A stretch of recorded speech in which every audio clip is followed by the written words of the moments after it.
என் மகனையும் மருமகளையும் ஜெயிலுக்கு அனுப்பிட்டு எந்த தைரியத்துல இந்த வீட்டுக்குள்ள நீ காலடி எடுத்து வைக்கிற? நாங்கெல்லாம் நல்லது கெட்டது யோசிச்சு மனுஷங்களுக்கு மதிப்பு கொடுத்து ஒதுங்கி ஒதுங்கி போறதுனால தானே நீ எல்லாம் இந்த ஆட்டம் ஆடுற. அடேங்கப்பா, மகனை ஜெயிலுக்கு அனுப்புனதும் அம்மாக்கு இவ்ளோ கோபம் வருது. நல்ல வேலை தனியா நான் உங்ககிட்ட மாட்டல. மாட்டி இருந்தா சாறு பிழிஞ்சிருப்பீங்க போல இருக்கு.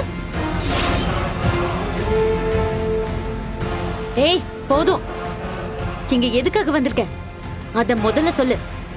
இல்ல, உங்க உங்க கேஸ்ல எந்த ஒரு லாயரும் வந்து ஆஜராக போறதில்ல. அதுக்கான ஒரு சின்ன வாய்ப்பை கூட நான் கொடுக்கல. இருந்தாலும் நீங்க ரொம்ப போராடுறீங்களே, சரி உங்க பெரியப்பாவையும் பெரியம்மாவையும் பெயில்ல எடுக்க ஒரு ஐடியா சொல்லிட்டு போலான்னு தான் வந்தேன். என்ன என்ன ஐடியா?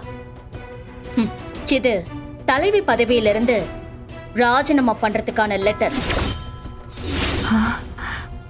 இதுல உங்க பெரியம்மாவை கையெழுத்து போட சொல்லி வாங்கி கொடுத்துட்டா உங்க பெரியம்மாவுக்கும் பெரியப்பாவுக்கும் எந்த ஆபத்தும் வராம குறைஞ்ச தண்டனையா சீக்கிரமாவே அவங்க வெளியில வரதுக்கான எல்லா ஏற்பாட்டையும் நான் பண்றேன்.